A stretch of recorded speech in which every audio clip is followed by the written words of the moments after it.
Greetings, Ifrikya FM listeners everywhere. Marhaba to this special edition and special series, the November 1st edition on Radio Ifrikya FM. Today is a day that resonates deeply in the hearts of our continent and in Algeria specifically. November 1st is the day the Algerian Revolution, the Algerian people took their destiny into their own hands in 1954, and it marked the beginning of one of Africa's most determined struggle for independence, a revolution that inspired movements across the continent and even beyond. To help us revisit this history, to uncover some of its untold stories, we are honored to welcome a man who lived it, fought for it, and later on carried its message across Africa and the world. Ambassador Noureddine Djoudi, a veteran of the National Liberation Army, a diplomat, and a lifelong witness to Algeria's journey from colonial rule to sovereignty. Ambassador Djoudi, welcome to the show. It's an honor to have you abroad. Thank you. It's my honor. And let's begin from the beginning, sir.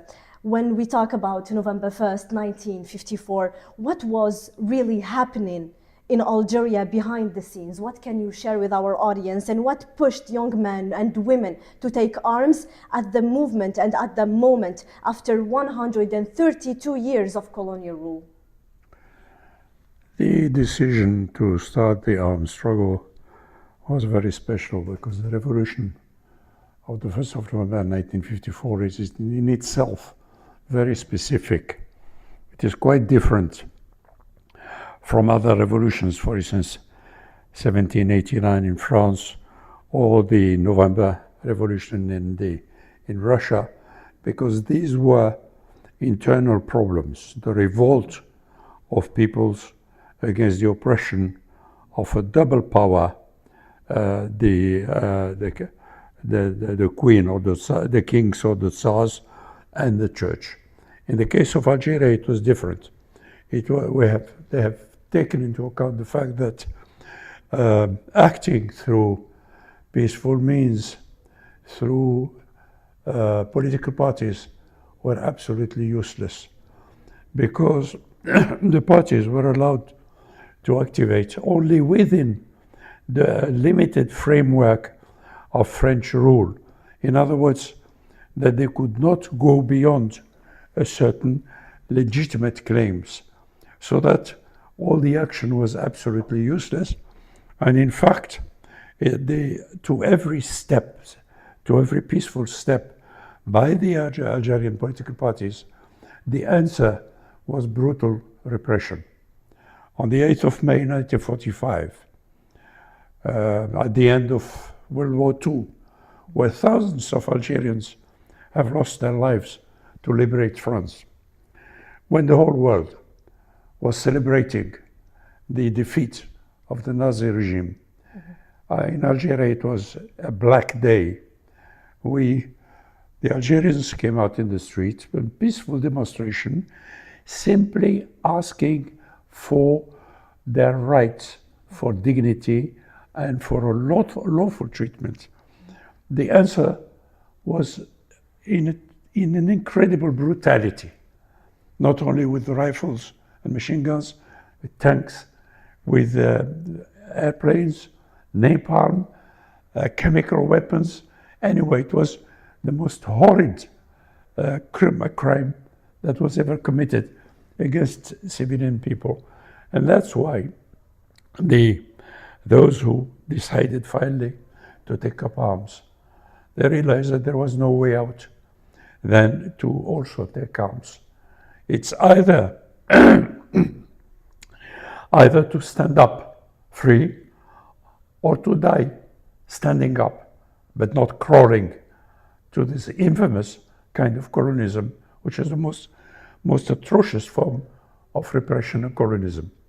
And many people know the official story of November 1st, by the declaration of November 1st and the first operation, but few, just few, understand the human side of the story. Can you take us back to the atmosphere, the fear, the hope, and the determination among those who launched the revolution for the first time and launched the first bullet? I said that the Algerian Revolution was very specific and different from other revolutions because the aim was not only to liberate our continent from our country from colonialism, to reinstall the state, the Algerian state, which has existed for centuries. Algeria has a long history where, for instance, when Algeria was called Numidia, even the greatest power at the time, the Roman Empire, was seeking the friendship of Algeria. You know, that the French tried to wipe off whatever has been Algeria and the history of Algeria. So because of that, we have not limited ourselves only to liberating our continent, our country. Our own experience, as we saw it, as we saw what is happening in other colonial, other countries which were colonized.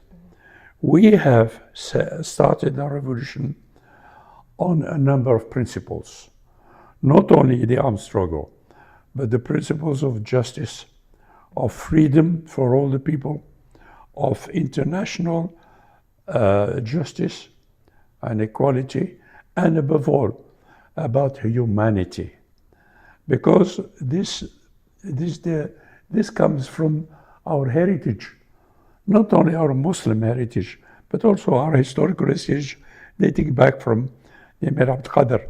For instance, to be practical, when the French troops captured a freedom fighter, one of our brothers, he was tortured, humiliated, and eventually killed. When we captured a French soldier, we treated him exactly like we treated our own fighters. In other words, he was treated decently, he was eating like us, resting like us. In other words, that we have set up humanity above everything, because it is something which is not specific only to us. Humanity is something which is universal. And we have one guiding line. It is the teaching of the Prophet of Islam, who said that whoever saves one life, human life, saves the whole of humanity. So this is deeply ingrained into us. And if we shift and talk about inside the liberation movement, you were part of the generation of freedom fighters, the Mujahideen, if I say. What was daily life like within the National Liberation Army?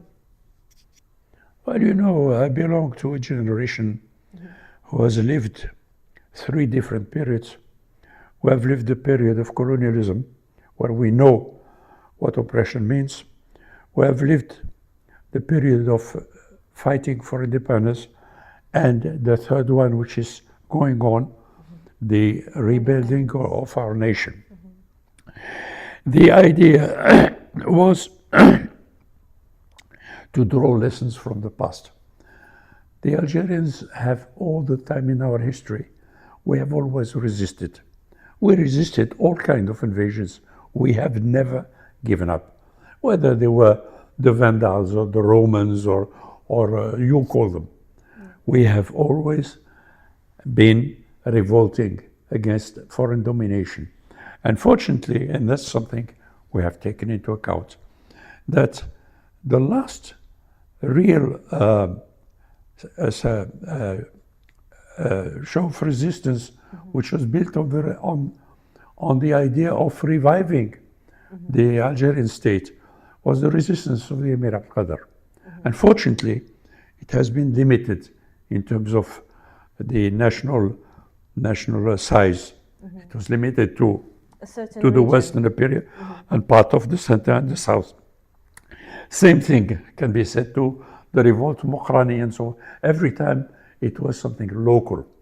Now, what the revolution did in '54 was to see to it that the whole of the nation would be involved. From the extreme east to the extreme west, from the extreme north to the extreme south. Extreme south. All the people were mobilized. I mean, we knew that we were carrying what you call, in technical terms, what you call an asymmetric war, that we had limited means. France was a big military power. So it was necessary to have something behind the Liberation Army. Without the support of the people, we could not have succeeded. And that's why all the people has been mobilized all over the country. It is the revolution of the people. Like Al-Arabi ibn Mahdi, who was the leader of our revolution, said, put the revolution in the streets and the people will take it. Embrace it, yes. And how did you, this led me to ask you, how did you organize, how did you communicate and sustain morals when facing such a powerful colonial rule? It's a long story. You cannot resume it in such a short time, because you had to build everything. Yes. You had to build an army as such. Now, we had various factions in different areas in our country taking arms. The country was divided at the beginning into 5 operating zones, which we called the historic wilayas. In fact, there was a 6 later on with the south, and what we call the wilaya in France, where the civilian organization of the FLN has been activating in the struggle. Now, the problem was, first, how to get the armament, how to get the means to fight. I mean, you cannot just fight barehanded. So there's a full organization on to know how to get armament, where, how, and how to finance it through our own means. Secondly, we had also to let our case be known, because the French have managed to spread the idea that there has never been an Algerian state, that Algeria was a terra nullius, anyone could take it, and they created Algeria, which is a nonsense. Absurd. I mean, Algeria saved France from starvation. Yes. When we provided wheat to the French to survive in the 19th century when they were dying with hunger, and so forth and so on. So the setting up of the struggle was not an easy thing. You had to see how to, with limited means, to be able to counter a big military power. And this is where we also have this fantastic organization by a genius. We call him Simbrok, Colonel, who organized, all the setup, all the transmission system in order to coordinate the action between all the wilayas.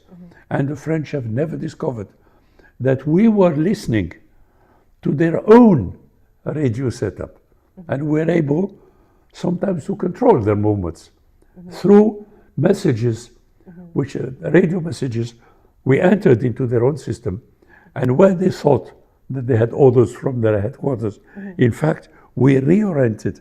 Well, there are cases where the colonial aviation was to bomb a given area, and we moved inside, and the pilot got from us a message which he thought was from his own general staff, and he strafed their own troops. It was something fabulous. I mean, So you beat it's a them at their miracle. own game. You It's beat a them at miracle their own because game, yes. we had something that the colonials didn't have. We had the faith. We have the will, either to win or to die. There was no other way. Yes, indeed. There was no other solution, and it And the was sacrifices were immense, not only in terms of the Liberation Army, to whom I had the honor to belong, but in terms of the sacrifices of our people. Our people has consented immense sacrifices. And when we attacked the French troops, when we ambushed them, for instance, they would take revenge on our civilians, particularly on women. It's horrid, but it needs, as I said, it needs a long development. Of course it does. And the Algerian revolution resonated not only in Algeria but across the world, particularly in Africa. What role did solidarity among African nations play during that time? It was crucial because we often hear about the political and military side, but not enough about the brotherhood among African fighting parallel struggles. Now, the leadership of the FLN had a genial idea. Besides the armed struggle by the Liberation Army, besides the organization of the people, there was a need for us to break what France has said about us in international public opinion, that we did not exist, that there was only a small group of bandits. And we created what we called the war diplomacy. We had young people who we opened offices in many capitals, even including in countries which were allies of France. In 1955, I was representing the FLN in London. I could not ask from the British government to support us because they themselves had their own problems with their colonies in Kenya and elsewhere. But we were working on the British public opinion. And we did the same in Germany, in Spain, in Italy, and so forth, including in Japan, including even we had an office in Tokyo. So there was this vast movement to make the people know the reality of our revolution. It was a people's revolution. It was not just a rebellion from a few bandits, as they said. And the turning point was probably the Bandung Conference, 56, when we were invited not as Algeria, we were invited as North Africa, the three, representative of the three North African countries. But it was the Algerians representative who were very active, and we managed to get the support of Gamal Abdel Nasser, of Sukarno, the president of Indonesia, who was organizing the conference, of Zhou Enlai, was represented by People's Republic of China, of Tito, of Yugoslavia, and for the first time, an international conference recognized the FLN as the legitimate speaker of the Algerian people and recognized our struggle. And that was the start on which the issue of the Algerian problem was put on the agenda of the United Nations in spite of the opposition of France. France was saying it was an internal problem. We managed to get this problem within the UN. And there we managed to get the Algerian Revolution had a fantastic impact on the world through. In Africa in particular, the Africans have realized they were also subject to colonialism.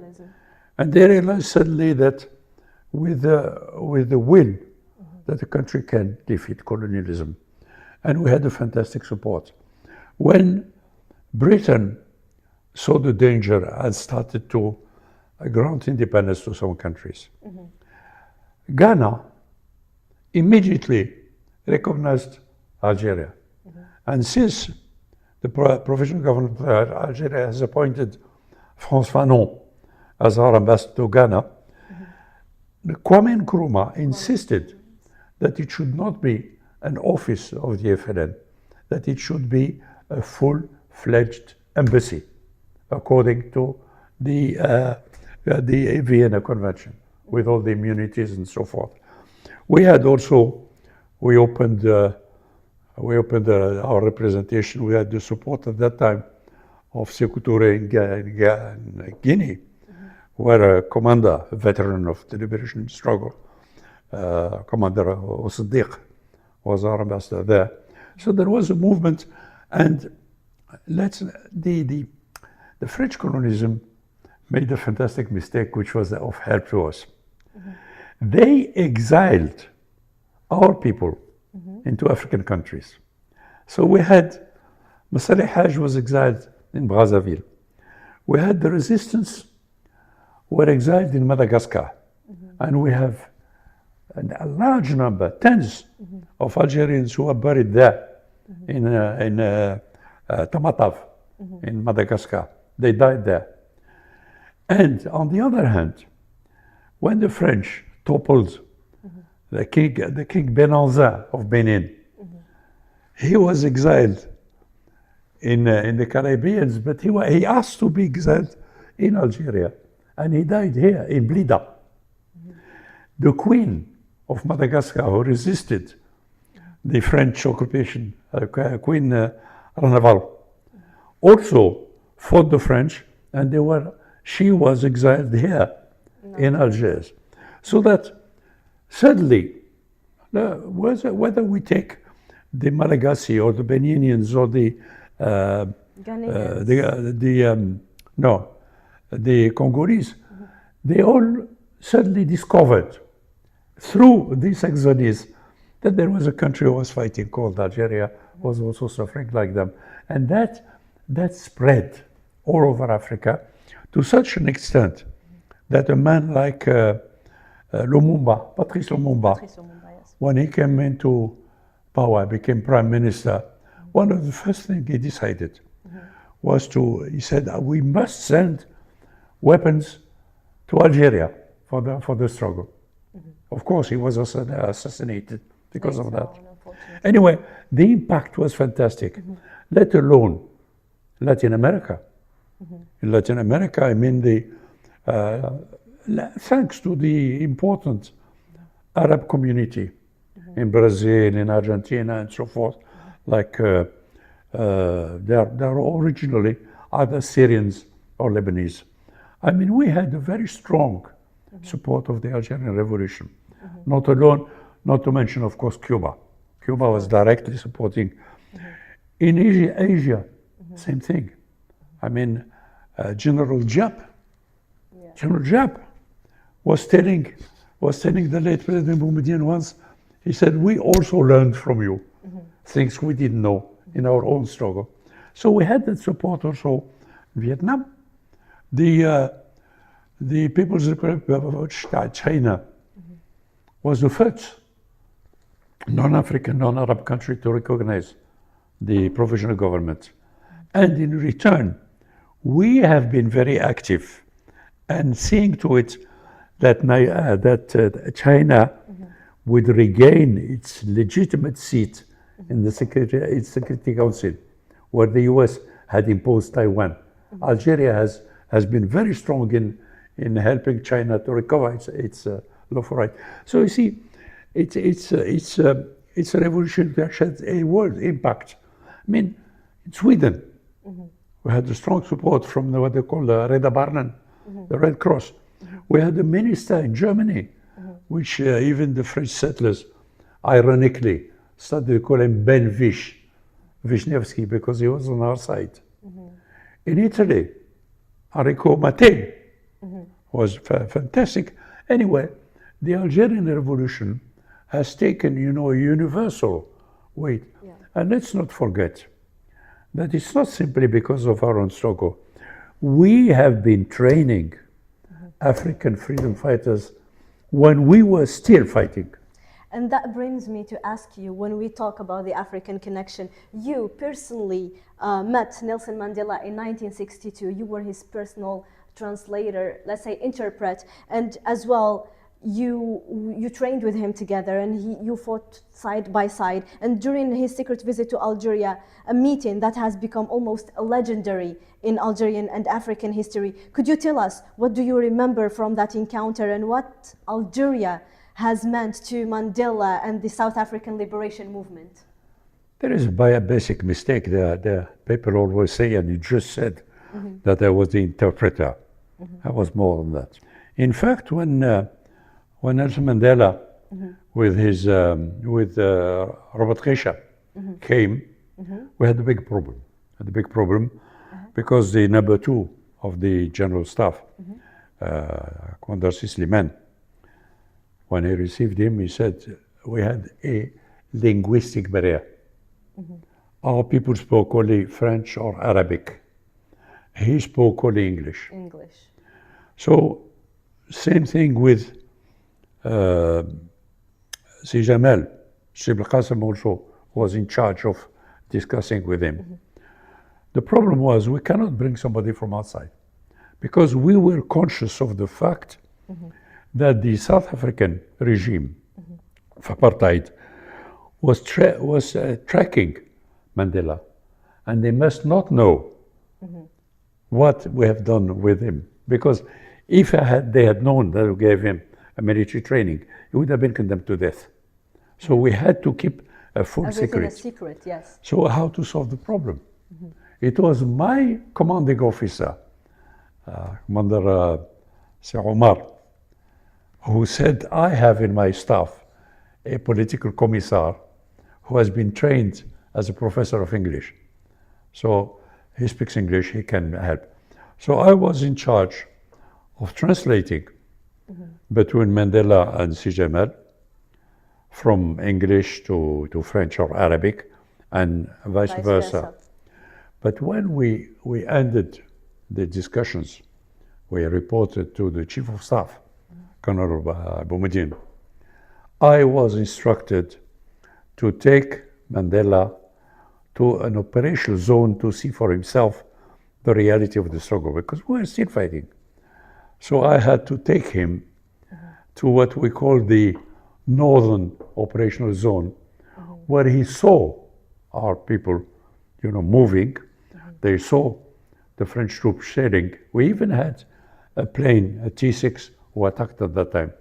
And my job was to not only to have him see the reality, but to see to it that I protect him. I had to ensure his safety. After that, I was instructed to take him to our training base. We had a training base in the Reef, which was a former Spanish headquarters. So there, I gave him the possibility to have his first shot. He shot the first bullet with a Mauser, and then since I had to go back to the General Staff, so I left him in the hands of the instructors, including my good friend who will become later General Al-Ammari. So he was trained at that time. But the important thing is that we did not want to give him just a basic training, which we call FCB, 45 days, which you make for the normal soldier. We had to train him as a chief of staff, because as he said when he came, he said, "I've come to get inspiration." ANC has called him, has nominated him as a chief of staff of Mkonto Wesizwe, the future Liberation Army. But he didn't know anything about it, so he wanted to know how to organize the army. And with us, Si Jamal had very well understood the case. He said, we have to train him not only on basic training, but he has to be trained as a chief of staff, as a boss. Of course, later on, my relations with Mandela took another turn. We became a personal friend. And it is on his own request that I was appointed ambassador to South Africa later on, after independence. Of course, and many listeners, and especially the young ones today, may not know that Algeria helped many liberation movements across Africa by providing training and support as well, from Angola to South Africa, Mozambique, Tanzania, and beyond all of that. Why was the solidarity so deeply rooted in Algerian diplomacy after the independence? I was saying that the Algerian Revolution was based on principles. We had started already as early as 1958, 4 years before our independence. We have started training people, for instance, from Angola, from Guinea-Bissau, and so on. And recognition was done by the leader of PIGC, who called Algiers. He said the Christians go to Rome, the Muslims go to Mecca, and the liberation movements go to Algiers, Yes. the capital of liberation movement. So we had started. Now, Boumediene personally had a vision. He used to tell us in the army, Liberation Army, he used to tell us that our independence is only the first step. We cannot be independent as long as the rest of Africa is still under colonial rule and apartheid. That's why I was trained to be a professor of English language and civilization. So I had no ambition of being a diplomat. I'm not a diplomat. So to my surprise, I was called to go in April '63. I was called by President Bembele to go as ambassador to Tanzania, Tanganyika at that time. I told him I'm still in the army and I have a boss. There's discipline. So I went to see Colonel Boumediene, who was Vice President and Minister of Defense. And I told him, Boumediene, I'm not a diplomat. I know nothing about diplomacy. What am I going to do as an ambassador? He said, no. You are going there because of your experience in the Liberation Army. We have agreed with President Nyerere on something important. We train liberation movements. Ever since independence, we continue to train. But unfortunately, after that, they disperse. So we have the agreement of Nyerere that we set up a training base in Tanganyika. So I was sent for a mission more of a military nature than diplomatic. First thing, to set up a training camp, so that after the training in Algeria, that we complete it as we call the training on site. In other words, that they would be trained in the local conditions, which are not the same as Algeria. Secondly, I had to coordinate first to send more people for training in Algeria, and to coordinate the providing arms to the liberation movements. For instance, somebody like Samora Machel, we sent him to Algeria. He has become later the president of Mozambique. Yes. He was trained in Algeria, and when he came back, we received, we did a fantastic operation. Because at the level of Africa, after the creation of the OAU, everybody, of course, is supporting the liberation movement. But we had a different view. We had a strategy, Boumediene had a strategy that we want something concrete. It's nice to make speeches, but people are suffering. They are in. We have to act. So that he did something absolutely fantastic. Sending a ship loaded with armament from Annaba all the way through the Suez Canal, through Bab el-Mandeb to Tanzania, loaded with armament. Now, it was very dangerous because at that time, Bab el-Mandeb was controlled by the West. You had the naval base of the British in Aden, in Yemen. In front of it, you had the naval and air base of the French, of Djibouti. And you had the Americans in Ethiopia. In other words, Bab el-Mandeb, these straits were controlled. Yes. And they could have torpedoed our ship.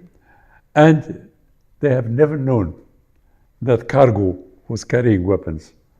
And commanding, this is important. At the beginning, the commander of the ship was a Frenchman, and President Boumediene said, no, I have to have an Algerian. And he nominated as commander of the ship a young man who was hardly 21, or Rashid Ben Yilis. Did this fantastic operation. He came with armament, and I was in charge of making sure that this armament is channeled inside Mozambique to start the struggle. So that, Algeria has played a vital role in that we have been active You see, in 63, the Vice President, Boumediene, pressed on Ben Bella one thing, on President Ben Bella. He said, look, you have appointed the ambassadors. They all come from the setup of the provisional government or of the civilian. But we need some people with military experience because Africa is a backbone. So that he demanded that President Ben Bella nominate 2 ambassadors. In the eastern side, in Tanganyika, I was appointed. On the western side, the late Captain Abdelaziz Qara, a veteran of the Liberation War, who from Brazzaville would channel armament to Angola. So we're proud of the fact that so many future heads of states have come through our own training. Samora Machel, Agostino Neto, and so many others. And even those who did not have a liberation struggle. For instance, the president of Congo Brazzaville now, I met him during the funerals of Mandela, and he told me, my brother, I will never forget that I have been trained military in the academy, militarily trained in the military academy in Cherchell. He's the president of the Congo, Brazzaville. So you see, even that, Algeria has done a lot in terms of helping some countries like Mali, of Modibo Keita, like Guinea and so forth, who help them to organize their army, their what they call it, their transmission setup and so forth. Even as far as Sao Tome, where we set up the first radio connections, which they didn't have. Indeed. I mean, let alone Angola. Angola was something very special, and we had someone who did something which should have been an Oscar if he were an American. The late Colonel Mukhtar Kerkeb. He walked on foot from Tanzania, extreme east of Africa, across the jungles and savanna, all the way to Angola, the extreme west, with all the dangers, snakes and crocodiles, what have you, over 1,000 kilometers on foot, in order to help the armed struggle inside Angola. And the Angolans have not forgotten. It is indeed dedication of the Algerian Liberation Army and their sincerity as well, that helped a lot of us, I'm going to say, liberation movements across the continent. But we shift to the untold stories. You often mention when we speak untold stories of the revolution and things history books sometimes overlook. Could you share 1 or 2 personal memories that, for you, capture the spirit of true Algeria fight for freedom?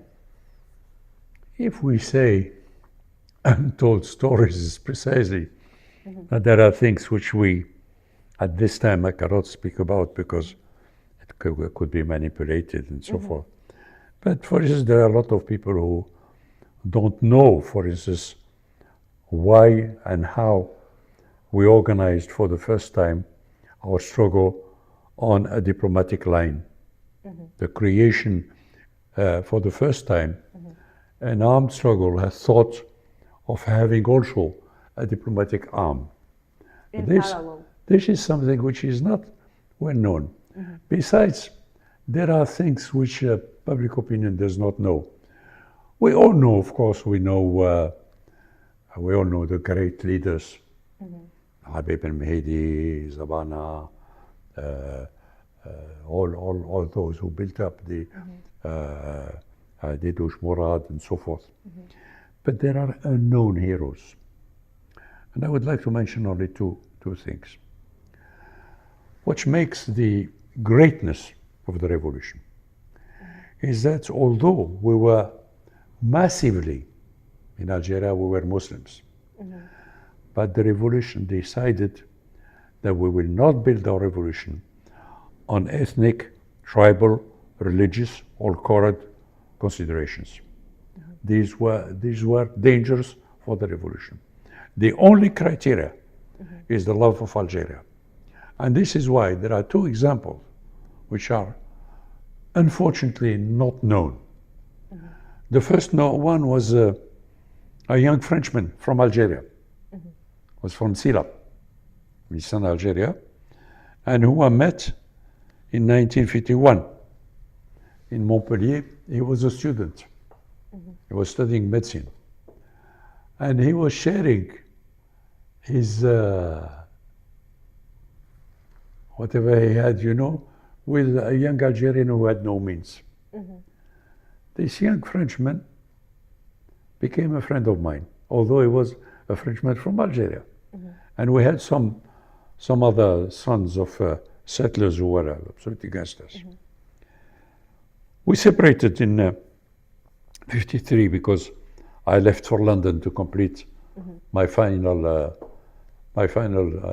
studies to become professor, and I had no news except after independence. When I was called to be ambassador, they told me to go and get my letters of credence from the Ministry of Foreign Affairs. I knew nothing about it. I went there, and to my surprise, I saw in the corridor, I saw my friend Sylvain Brett. His name was Sylvain Brett. I saw him there. I told Sylvain, qu'est-ce que tu fais ici? And he answered me in Arabic. ما تجيش تقول لي سيلفان. اسمني أمين زيغوت. He joined the Liberation Army. He fought in the ranks of the Algerian army. He reached one of the highest ranks, captain the Liberation Army, converted to Islam and so forth. He became the first deputy in the Constituent Assembly in '62, first deputy of Mostranim. Then he was appointed as ambassador to Cuba. And in '64, Che Guevara, whom I met in Dar es Salaam, talked to me about him. He loved him. And he returned as a disagreement with the Minister of Foreign Affairs at that time, and he came back to his studies, and he became an eminent professor of medicine, pneumology. Unfortunately, he died young. But this is the case of a Christian who has fought within the ranks of the army. Even more, this I've known personally. I've lived my friendship with him because I saw him again in '62, '63. But there was a case whom I know of, which is fantastic. A young Jew from Tennessee. It's very important because we are accused by, they tell us we're anti-Semites. Yeah. And nobody protected the Jews like the Muslims in Andalusia, here in Algeria, and so forth. A young Jew from Tennessee called Pierre Genesia, 17 years old. He was a nurse. He joined the ranks of the Liberation Army at the age of 17. And he stayed with the Liberation Army. And one day his unit was encircled by an enormous number of paratroopers, Foreign Legion, supported by tanks, airplanes, and what have you. And the chief of the squadron said that it was useless to sacrifice our people. They would be all massacred. So he said it's better to find better conditions for the struggle. So he decided on what we call insihab, that you have to move back until you find better conditions. So the order was not to fight, to immediately leave. Pierre refused. You know what we called him in the army? What? And he was a Jew by confession. His name in the Liberation Army was Al-Hajj. Al-Hajj. He refused to retreat. He said, I am in charge of my brothers who are wounded. I cannot leave them. I have a responsibility. So he stayed with some more mujahideen who were wounded. Naturally, I mean, in the offensive, they killed him. He has been only 7 months in the Liberation Army at the age of 17. He was young. So later on, when I told somebody that Al-Hajj, Pierre, Shahid, why do you call him Shahid? He was a Jew. He said, you are not a Muslim, because this Jew has fought for the country when some so-called Muslims were harkis with the French, killing other Muslims. So this was the greatness of the revolution. They had a Christian, they had a Jew, and I can give many examples. Professor Cholet, who has been a victim of the colonial administration and who had to leave and to rejoin the Liberation Front in Tunis to organize the medical setup. There were so many people who were not Muslims. We were a majority as Muslims, but there are people who were Jews, like Pierre, like or called Al-Hajj, or like one called Timsit, another called Cohen. We had some French who were killed either by the colonial administration or by the OS later, during that terrible period. And that's the greatness of the revolution, that we have showed the whole world that we place humanity above everything.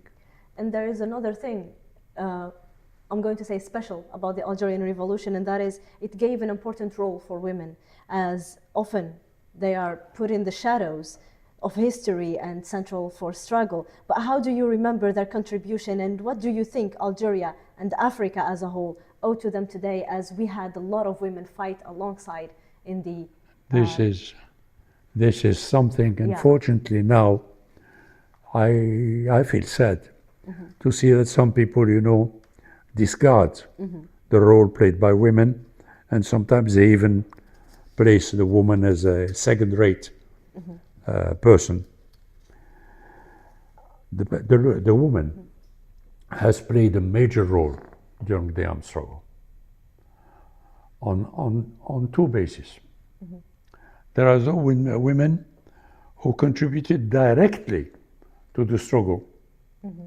Some of them died, like during the setting bombs and so forth. Some survived, like Jamila Boubasha. Some fought in the ranks of the Liberation Army. And many of them were mainly nurses. They were assisting, they were fighting, and at the same time, they say, for instance, there is a case of Mujahida. Fortunately, with age, I can't remember her name. She was a nurse of a very high standard, and she proceeded to very direct operations, like, for instance, amputation, without anesthetic. We didn't have any anesthetic, just like that. And sewing again, with simple needle and thread.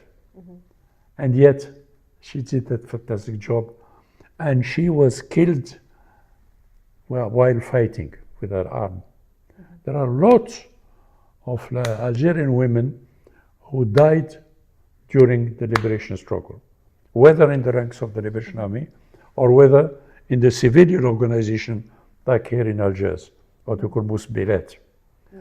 Now, on the other hand, and this is not, unfortunately, not well known, the woman of the basic people, when we ambushed paratroopers or Foreign Legion French, and they had losses, they could not take revenge on us. What they did was to take revenge on the civilians. Who were the civilians? The man has joined the army, the Liberation Army. So the woman was in charge of plowing, of all the menial jobs, of educating the children, feeding them, and so forth. And the paratroopers and the foreign legion would try and get revenge on these women. They humiliated them, they raped them, they what do you call it? They committed Tortured them. all the war crimes. Sometimes they killed them. Simple women in the small villages. These are things which are known about the role of women. And this is what I feel, that it is not acceptable that for some people today want to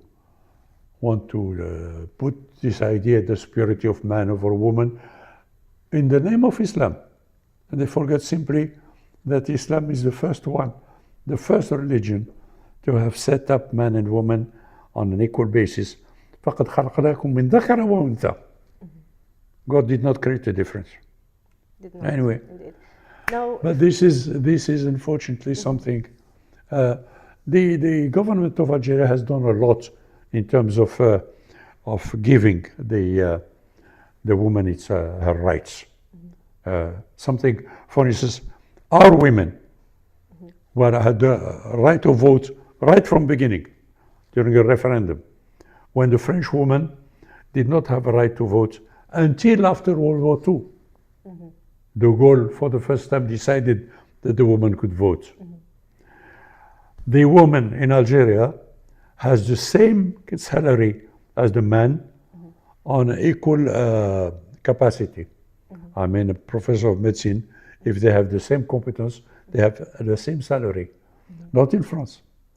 In France, up to now, the French woman still is discriminated because her salary is not up to the salary of the man. So there are so many things about the Algerian Revolution which I say about the untold, like this.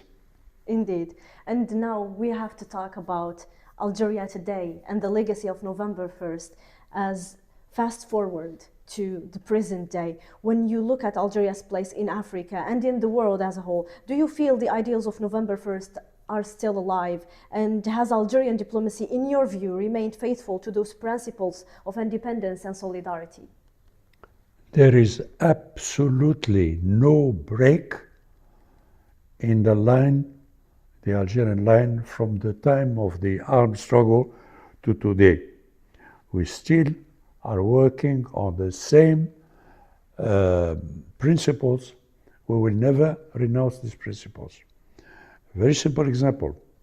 When you see today how President Tebboune is being assailed by all the medias in France, the Israeli medias and so forth, because he has a strong stand on the principles which we had during the armed struggle, namely the defense of the interests of Africa, the defense of people who have for their rights. And this is why from the time of the revolution to President Tebboune, we always had the same attitude. We will never negotiate on the right of independence and sovereignty to the Western Sahara or to Palestine. We have lost a lot in terms of interests. We are under very strong pressure, and right now we are under threats from all sides. They are trying to isolate Algeria, and yet we cannot compromise on principles for whom 1.5 million people died. This is clear. It is. When you see the way President Tebboune, you can see that he has the same speech as President Boumediene in terms of Africa, in terms of defense of what you call the just causes. And this is basic. I think that it is in the blood of the Algerians. Because Africa, for instance, I like to tell people, look, something, the unknown, the known things which we don't say. Already at the time of Massinissa, at that time when Massinissa had a strong army cavalry in particular. And the biggest power was the Roman Empire. And they were seeking the alliance and friendship of Massinissa to conquer Spain and so forth. But when the Roman Empire wanted to come through Numidia, Algeria, in order to go south to Africa, to collect the gold and to get slaves for the games in the Colisee in Rome and what have you. What did the Massinissa say? He warned the Roman Empire not to set their foot in our country because I am African. This is the first time that things are said clearly. Massinissa said, I am African. There is nothing about what the colonialism said, try and white, black, African, what have you. And we have kept, I say that the Africanity of Algeria is not something circumstantial like our neighbor from the West, but it is something which is in our own genes. It is something which we carry in us. Indeed, we do. And you've recently said that Algeria has regained its historical place. But what does that mean to you, and how can the young Africans today carry forward that legacy, not with arms, but with vision and unity? Look, there has been a time where, unfortunately, for about 20 years or so, we have come down on the international level. Not that we renounced any of our presidents, simply that our actions were different, particularly in terms of Africa. And our diplomacy started more or less to weaken, so that the voice of Algeria was not heard. There was a break between the famous statement of the late President Boumediene at the UN at that time, which shook the world. Speaking of the new world order, defending the interests of the third world. And later on, after his death, we started seeing some kind of, I don't know how to call it, but our diplomacy did not have the standing it had. Now, since Tebboune has been elected, one of the things he insisted upon is to see that the voice of Algeria be heard again. And fortunately today, we are again, we are a voice which weighs heavily in the world public opinion. For instance, our ambassador in the UN, Ammar. Yes. Ammar has been a victim. When he was ambassador in Paris, and he was kicked out, I don't know how to qualify it. And I'm glad that President Tebboune again nominated him as permanent representative in the UN. Look at his work now.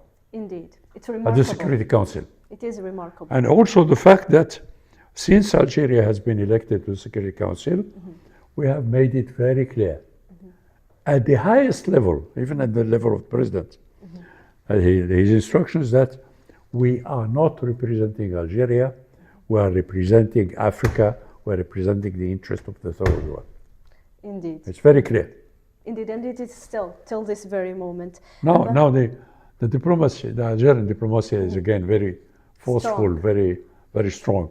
Indeed it is. Ambassador Noureddine Djoudi, thank you. Thank you for your insights. Thank you for sharing your memories, and thank you for your reflection and your wisdom. It's always a pleasure to have conversations with you. You enlightened me, myself, and the audience as well, I'm sure, with everything you have shared with us today. And we commemorate November 1st. We are reminded that the independence was never given. It was earned and hard.